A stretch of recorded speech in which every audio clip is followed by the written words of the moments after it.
Hello YouTubers.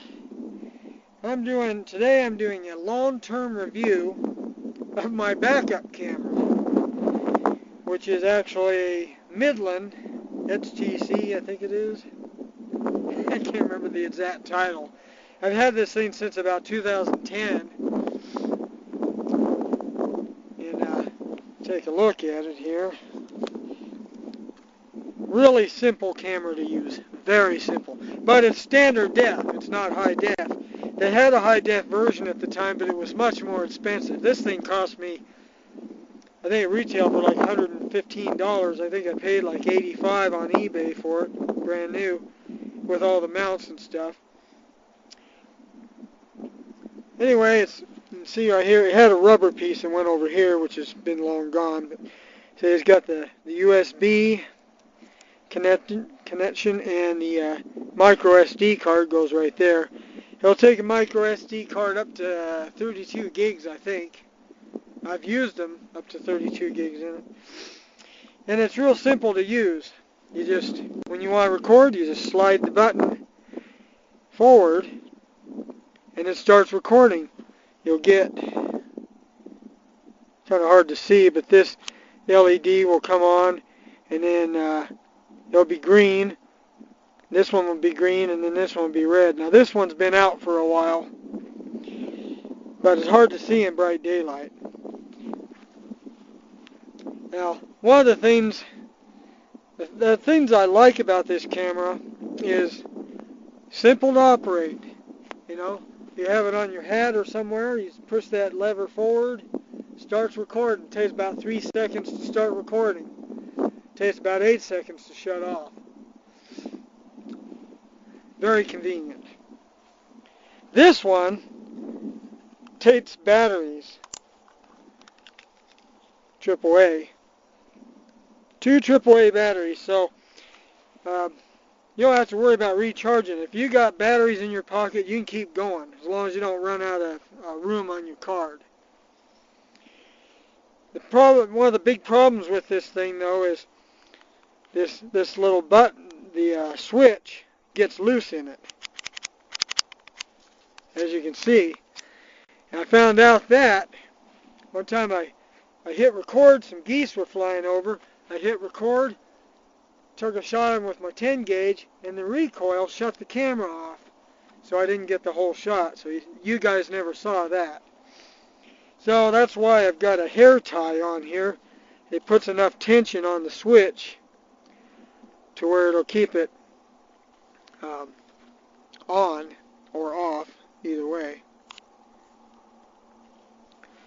With a 8 gigabyte card, you get 3 or 4 hours on it, something like that.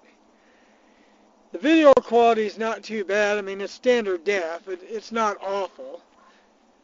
But one thing it is bad about it is it's not very good in low light, which is unfortunate for goose hunting, because in goose hunting you're dealing with a lot of dim light. You know, lots of clouds and overcast and low light, and so it makes it not very good for that. It shoots it doesn't shoot 720. It's just standard def, 30 frames a second. So it's not as good for slow-mo as some of the other cameras are. And when I was shopping for a camera, when I bought the Ion Air Pro I was using, which is high def, I thought about buying the high def version of this, but I was kind of afraid that it too would be poor in low light. So I did not. Here, I'll show you. You can see some video with it. Let me turn it on. Make sure it's recording. Red light's on, blinking. And you can see it's recording. Testing, 1, 2, 3, testing. It's recording. La la la la la. Of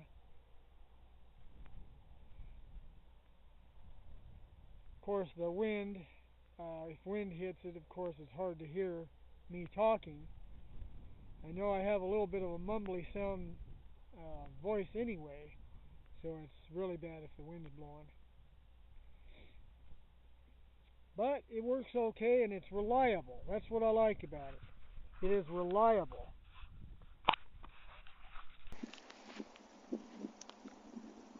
This is a camera that I could depend on whenever I couldn't depend on the Ion Air Pro, which was often. That was the most temperamental camera I have ever had in my life.